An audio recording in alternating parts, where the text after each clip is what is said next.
우리 찬송가 316장입니다. 316장. 주여 나의 생명 나의 정성 드립니다. 이 작은 나의 생명 나의 정성 다해 주님만을 위하여 살기 원하오니. 316장 찬송입니다. 주여 나의 생명 나의 정성 드립니다. 이 작은 나의 생명 나의 정성 다해 주님만을 위하여서 살기 원하오니. 주여 잡아주소서 나를 잡으소서 주님만을 위하여 살게 하소서. 불같은 성령으로 충만케 하옵소서. 환난이 와도 핍박이 와도 주님만을 위해 살게 하소서. 주여 나의 가진 모든 모아드립니다. 아무리 나 혼자서 몸부림쳐봐도 주리들의 힘으로는 어찌할 수 없어. 주만 의지합니다. 주에 의지합니다. 성령으로 거듭남 주시옵소서.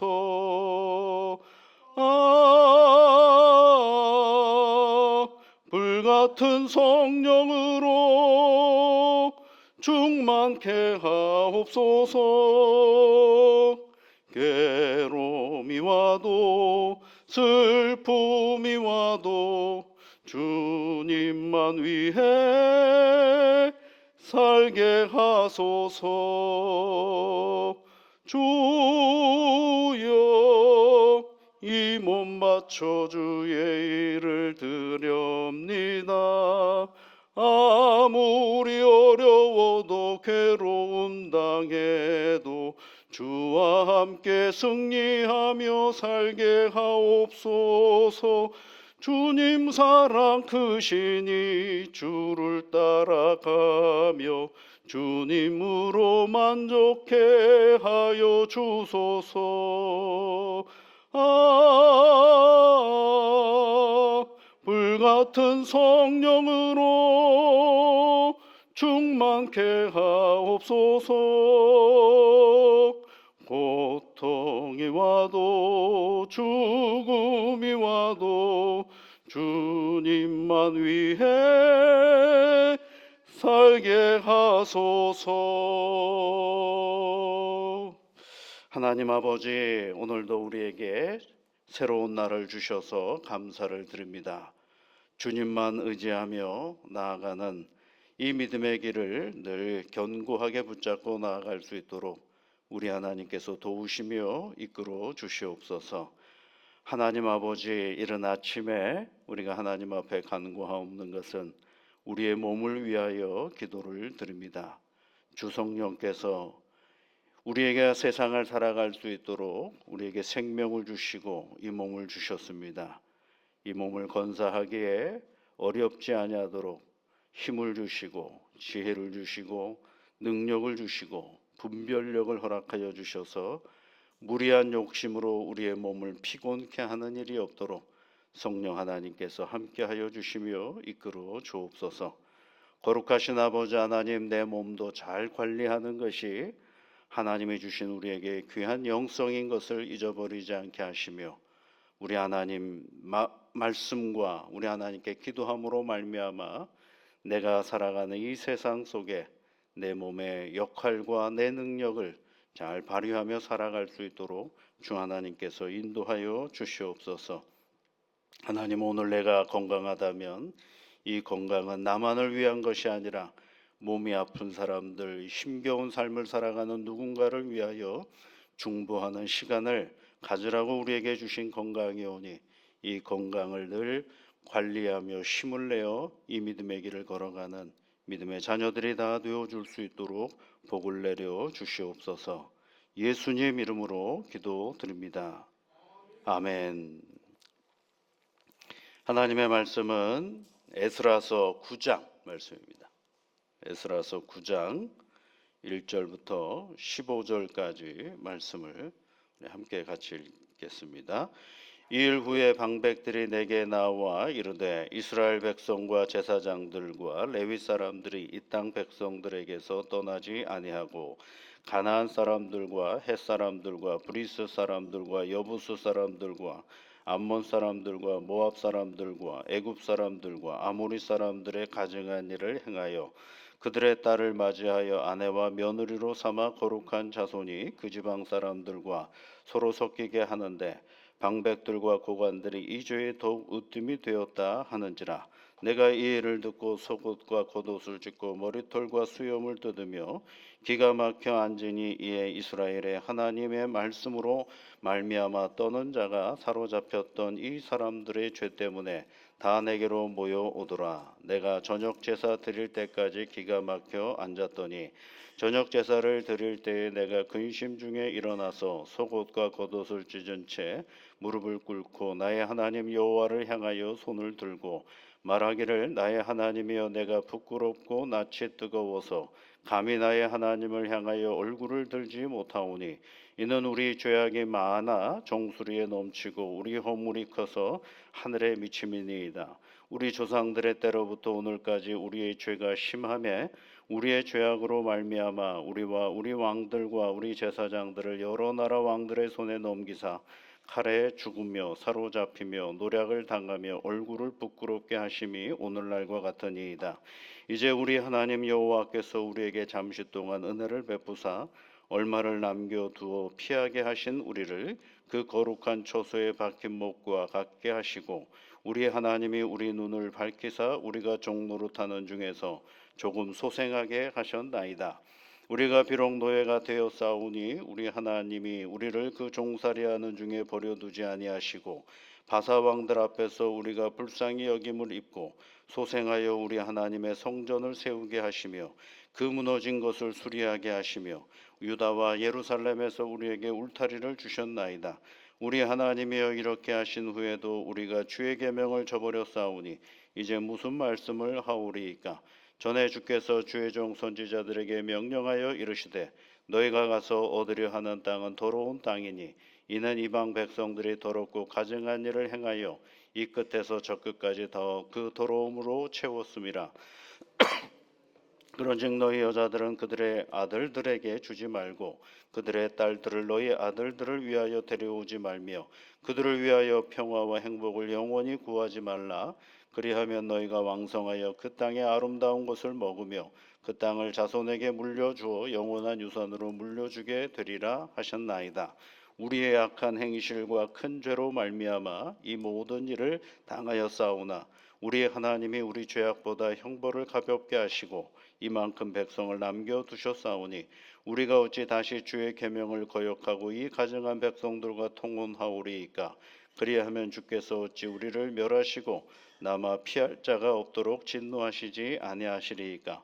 이스라엘의 하나님 여호와여 주는 의로우시니 우리가 남아 피한 것이 오늘날과 같사옵거늘 도리어 주께 범죄하였사오니 이로 말미암아 주 앞에 한 사람도 감히 서지 못하겠나이다 하니라. 아멘. 이 말씀은 여러분 에스라가 중보기도 하는 그런 장면이죠. 근데 왜 중보기도를 하기 시작했느냐 하면 이스라엘 백성들이 이제 포로에서 돌아왔는데 돌아오고 나서 가만히 보니까 이스라엘 백성들이 누구랑 사는 것이 빨리 여기에 적응하는 것이라고 생각을 했느냐 하면 이미 예루살렘 땅에 살고 있는 이방 민족들과 함께 잘 통혼하며 살아가면 아들과 딸이 서로 결혼하며 살아가면 쉽게 적응할 수 있을 것이다 라는 생각을 하게 됩니다. 그래서 이게 통혼하게 되는 것이죠. 그걸 문제 삼기 시작한 것입니다. 그래서 여기 보면 9장 1절에 이 일 후에 이렇게 되어 있죠. 이 일이라는 건 그 앞에 있었던 일들을 얘기하는 것이죠. 예루살렘에 달 무사히 도착했습니다. 그리고 하나님 앞에 제사도 다 드렸습니다. 그러니까 이제 모든 문제가 다 정리가 되고 무사하다라고 생각되어질 때, 약간의 긴장을 놓치고 있을 때 그네들 마음 가운데 이제 무슨 생각이 들었느냐? 그러면 우리가 이 땅에서 어떻게 해야 잘 살 수 있을까? 이 생각을 하게 되는 거죠.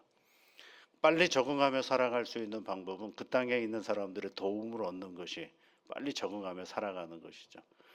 이제 그 빨리 적응하며 살아가는 방편이 뭐냐면 그네들과 함께 잘 적응하며 살아갈 때 가장 쉬운 방법이 아들, 딸들을 서로 이방 민족과 결혼시켜서 사는 것이 가장 크게 잘 적응하는 삶의 자리이죠. 그러면 어떻게 해요? 여러분, 오늘날로 우리가 한번 생각해 보십시오. 예수 안 믿는 사람하고 결혼하면 안 될까요? 예수 믿는 사람끼리만 결혼을 해야 될까요? 복잡하게 문제가 생깁니다. 또 이런 질문도 해볼 수가 있어요. 성경에 나와 있는 많은 사람들 중에는 이방 여인과 결혼한 신앙의 인물들도 있는데 그건 어떻게 설명을 할 수가 있겠습니까? 라고 얘기합니다. 심지어 여러분 잘 생각해 보세요. 요셉이 두 아들이 있잖아요. 요셉의 아들이 므낫세하고 에브라임이라는 두 아들이 있어요. 근데 요셉의 아내는 누구냐면 애굽의 제사장, 온 제사장 보디베라의 딸 아스닷이라는 그런 여인과 결혼을 해요. 그러니까 이방 여인과 결혼하지 않았습니까? 그런데 이방 여인과 결혼했던 거기서 두 아들이 나와서 므낫세와 에브라임이 나오는데 12지파가 땅을 분배할 때 누구도 이 12지파 안에 들어가느냐 하면 에브라임과 그 다음에 므낫세가 들어갑니다. 그리고 나중에 이제 북이스라엘 이야기를 할 때마다 지난번에도 한번 말씀드렸죠. 북이스라엘 얘기할 때마다 북이스라엘이라는 말 대신에 애칭으로 뭐라면 에브라임아 에브라임아 이런 표현들이 나와요. 그런 거 보면 하나님의 선택받은 12지파 안에 므낫세와 에브라임이 들어가요. 그런데 그네들의 피는 누가 있으면 이방 여인의 피가 있는 것 아니겠어요? 그러면 지금 여기서 얘기하는 거하고 좀 다르지 않는가라고 생각해 볼 수 있어요. 또 이런 사람도 있죠. 아주 우리가 잘 아는 성경에 그 사람의 이름을 따라서 한 챕터가 있어요. 룻기가 있지 않습니까? 룻기는 누구예요? 이방 여인이에요. 나오미의 며느리죠. 근데 그 이방 여인이 성경의 한 부분으로 기록이 되어 있어요. 어머니의 하나님이 나의 하나님이요. 이런 식으로 표현되어지는 여인이 있지 않습니까? 그러면 지금 이야기하고 다르지 않습니까? 라고 볼 수가 있는. 이 말은 모순 아닙니까? 성경에 보면 이방 여인과 또는 결혼한 신앙인들도 있는데 그런데 어떻게 이방 사람과 결혼하는 것이 문제가 됩니까? 라고 얘기를 할 수 있죠. 근데 그 얘기를 잘 보셔야 됩니다. 이게 이방 사람과 결혼을 한 게 문제가 아니에요, 사실은요. 이방 사람과 문제가 아니, 예를 모세의 후초도 구두라라는 이방 여인이 있거든, 구스 여인이 있지 않습니까? 근데 그때는 아무 문제가 없었어요. 그걸 가지고 미리암과 그다음에 이제 아론이 막 문제 제기를 했더니만 하나님께서 뭐라고 해요? 야, 온유한 사람 모세밖에 없다라고 얘기할 정도로 모세의 편을 들으셨거든요. 그 이방 여인과 결혼한 것 때문에 문제를 삼은 건데도 그때는 하나님께서 뭐라 그러지 않으셨어요. 그러면 어느 때는 뭐라 그러지 않으시고 어느 때는 뭐라 그러면 이 기준이 있어야 되지 않겠어요? 기준이? 그 기준은 딱 한 가지예요. 이방 사람과 결혼을 했기 때문이 아니라 이방 사람들과 결혼을 하고 나서 어떤 문제가 발생했느냐가 문제거든요.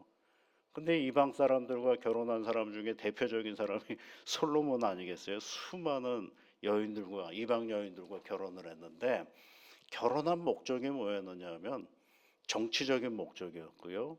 또는 아주 좋지 않은 목적이죠. 그러다 보니까 뭐예요? 그 이방의 문화가 함께 들어왔어요. 그래서 우상을 섬기고 뭐 아세라를 섬기고 밀곰을 섬기고 하는 그 문화가 자연스럽게 들어오게 된 거거든요. 그런데 이방 사람과 결혼을 했음에도 불구하고 신앙의 한 영역을 차지하는 사람들의 이야기를 가만 보면 누가 누구에게 영향을 미쳤느냐 하면 신앙이 그들에게 영향을 미친 그 이야기는 아무 문제가 없어요. 신앙을 가진 사람이 그 사람에게 미친 영향. 그래서 이 나오미와 그의 가정의 신앙의 문화가 누구에게 미쳤어요? 룻에게 묻혀가지고 그가 네 고향으로 가라 그래도 안 가잖아요. 그럼 누구한테 가요? 어머니를 따라서 어디로 갑니까? 예, 그 다시 고향으로 돌아오니 이스라엘로 돌아오지 않습니까? 모압 땅에 있다가 이스라엘로 돌아와요. 그래가지고 거기서 누구를 만납니까? 예, 거기에서 이제 그 또 다른 사람을 만나서 거기서 또 재혼을 하게 되고 그 재혼의 가문이 어떻게 해요? 예수 그리스도의 족보 안에 들어오는 그 역할을 하는 것을 알 수가 있어요. 그러니까 여기서 얘기하는 에스라가 왜 옷을 찢고 통회하는 마음을 가졌느냐면 그런 어떤 하나님의 선한 영향력이 그네들에게 미치는 것이 아니라 오히려 이방의 문화와 이방의 그런 우상들이 아무렇지도 않게 하나님의 선택된 백성 안에 영향력을 미치기 때문에 그와 같은 일들을 지금 문제 삼고 있는 것입니다. 그래서 여러분 이 에스라가 어떤 기도를 하고 있느냐 하면 이런 표현이 있어요. 이런 8절 말씀을 보시면 우리 하나님 여호와께서 우리에게 잠시 동안 은혜를 베푸사 얼마를 남겨두어 피하게 하신 것을 우리를 그 거룩한 처소에 박힌 못과 같게 하시고 그러죠. 아주 재미있는 표현이죠. 거룩한 처소에 박힌 못이다 그러죠. 박힌 못은 여러분 흔들립니까? 안 흔들립니까? 일반적으로는 잘 안 흔들리잖아요. 박혔다라는 얘기는 딱 고정됐다라는 얘기거든요. 확고하다. 때로는 분명하다라는 거죠. 그래서 여러분 우리 신앙의 자리가요. 이방의 문화의 자리 속에 있다 하더라도 우리 신앙의 자리가 확고하면 그것을 중심으로 해서 모든 일들이 돌아가는 거예요. 그런데 우리 신앙의 자리가 확고하지 않으면 어떻게 되는 겁니까? 누군가로부터 영향력을 받아서 그것이 우리 신앙의 자리가 흔들려 버리고 마는 것이죠. 그래서 이 얘기를 지금 해주고 있는 거죠. 그러면 여러분 확고하게 하기 위해서 우리는 어떻게 해야 될까요? 세상으로부터 분리되는 삶을 살아가야 될까요? 생각해 보세요. 아니죠. 예수님은 이 세상으로 오시지 않았습니까? 그러니까 이 세상에서 더 치열하게 사는 거예요. 치열하게 사는데 어떻게 살아야 되느냐면 이리 흔들 저리 흔들 살아가는 것이 아니라 거룩한 처소에 박힌 못처럼 단단하게 우리의 믿음의 길을 걸어가는 것이거든요. 그러니까 이 본문을 읽으면서 많은 사람들이 이렇게 생각을 해요. 거봐라. 이 안 믿는 사람과 결혼하는 건 문제가 많아. 이렇게 생각을 하는 거죠. 그러면 여러분 생각해 보세요. 안 믿는 사람을 전도하라고 하면서 그렇잖아요? 안 믿는 사람을 전도하라고 막 그러잖아요. 그러면 누군가를 전도하는 기회로 삼을 수도 있거든요. 안 믿는 사람과 결혼을 하고 안 믿는 사람과 얘기하는 거죠. 그러니까 우리가 생각을 좀 넓게 할 필요가 있어요. 그건 뭐냐면 그 사람의 신앙을 가져서 서로가 자녀들이 만나가지고 결혼하면 너무 좋죠. 그런데 첫 번째 만나가지고 결혼을 마음에 드는데 너 교회 나가냐 안 나가냐 이렇게 물어보는 사람이 몇 명이나 있습니까? 그렇게 해서 연애를 시작하거나 그렇게 해서 관계를 맺는 사람이 몇 명이나 있겠습니까? 어떻게 이렇게 만나고 저렇게 만나고 이런 대화 나누고 저런 대화 나누다 보니까 사람이 좋아져서 아 우리가 좀 결혼을 해봐야 되겠다라고 마음을 먹었는데 그러고 보니까 교회를 안 나가요. 그런데 그 사람이 너무 좋아요. 내가 신앙을 가지고 있는데 그 사람이 너무 사랑스럽고 좋아요. 그러면 어떻게 되겠어요? 너는 신앙생활 안 하니까 나랑 안 돼. 하루아침에 그렇게 바꿀 수 있냐고 인간이라는 존재가. 그러면 그럴수록 우리가 뭘 해야 되겠어요? 내 신앙의 단단함을 가지고 그 상대방을 더욱더 사랑하려고 하는 애씀과 노력이 있어야 되지 않겠습니까? 예전에 처음 전도사 생활을 할 때 한 분 만났던 집사님이 계셔요. 그 집사님 말씀드린 것 같은데 서울에 있는 명문대학을 졸업을 했어요. 둘이서 학교에서 만나가지고 소위 말하면 이제 대학교 커플이죠. 너무너무 사랑해서 결혼을 했어요.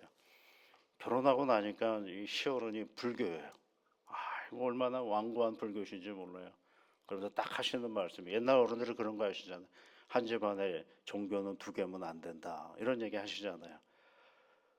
그래서 이분이요, 알았습니다라고 얘기를 하고 그 어머님을 모시고 끊임없이 사찰을 가고 뭐 다 했대요. 집안은 기독교 집안인데. 그리고 혼자 있을 때 자기 방에서 말씀을 읽고 기도 생활을 했어요. 그리고 나서 나중에 한참 있다가 결혼 생활을 하고 나서 이제 이분이 이제 교회는 못 나가고 이러고 있을 때 한 15년에서 한 20년 정도 지나니까 그 시어머니가 딱 부르시더니만 그러시더라고요. 얘야, 이제 교회 나가거라 그러시더래요. 다 아는 거죠. 자기 방에서 뭘 하는지를 다 아는 거죠. 그런데 한 사람을 열심히 섬기니까 결국 누가 이겼어요? 사랑이 이긴 거죠. 예, 자기가 젊을 때 그렇게 사랑했던 그 사랑이 이기는 거죠. 여러분, 신앙은요, 때로는 굉장히 무섭습니다. 신앙이라는 게요. 이 믿음을 갖는다라는 게 참 무섭습니다. 어떤 면에서 무섭느냐라고 하면 아까 얘기했잖아요. 에스라가 거룩한 처소에 박힌 못과 같아요. 박힌 못. 우리가 이 믿음을 걸어갈 때 세상으로부터 떨어져서 살 수가 없지 않습니까? 그렇다면 우리가 해야 될 일이 있어요. 누구도 나를 흔들지 못하도록 거룩한 처소에 박힌 못처럼 오늘의 내 신앙의 자리를 단단히 세워가는 것입니다. 그러면 결국 그 속에서 무슨 역사가 일어나느냐 하면 사람이 변하고 하늘의 은혜의 역사가 분명하게 일어나는 것이 이게 우리 신앙의 자리인 것입니다. 오늘도 여러분, 우리가 세상을 살아가는데요, 이 세상 속에 우리가 살아가야 될 이유가 있습니다. 다시 11절 말씀을 보시면 이렇게 되어 있어요. 너희가 가서 얻으려 하는 땅은 어떤 땅이라고 되어 있어요? 깨끗한 땅이에요? 더러운 땅이에요? 11절에 보니까요, 더러운 땅이니 이렇게 돼 버려 있어요. 너희가 가서 얻으려고 하는 땅은 더러운 땅이니 이는 이방 백성들이 더럽고 가증한 일을 행하여 이 끝에서 저 끝까지 그 더러움으로 가득 채웠음이라. 그런데 거기에다가 누구를 보내요? 하나님의 백성들을 보낸다라는 것입니다. 그러면 그 하나님의 백성들은 이리 흔들리고 저리 흔들리면 안 되죠. 거룩한 처소, 하나님의 성전, 하나님의 말씀에 못 박힌 사람, 그 사람처럼 단단하게 그 더러움의 세상 속에 온전히 그 삶으로 말미암아 거룩한 하나님의 백성으로 인하여 세상을 거룩하게 만드는 책임이 있음을 말해주고 있는 것입니다. 오늘도 우리는 여러분 큰 사명을 가지고 이 하루를 살아가는 겁니다. 그냥 주어진 삶인지 아니고요. 하나님께서 우리에게 사명을 주신 것입니다. 어떤 사명이요? 거룩함을 드러내는 사명. 이 사명을 잘 감당하는 새 하루가 되시기를 주의 이름으로 축복합니다. 하늘 같이 기도하겠습니다. 하늘에 계신 우리 아버지, 아버지의 이름을 거룩하게 하시며 아버지의 나라가 오게 하시며 아버지의 뜻이 하늘에서와 같이 땅에서도 이루어지게 하소서. 오늘 우리에게 일용할 양식을 주시고 우리가 우리에게 잘못한 사람을 용서하여 준 것 같이 우리 죄를 용서하여 주시고 우리를 시험에 빠지지 않게 하시고 악에서 구하소서. 나라와 권능과 영광이 영원히 아버지의 것입니다.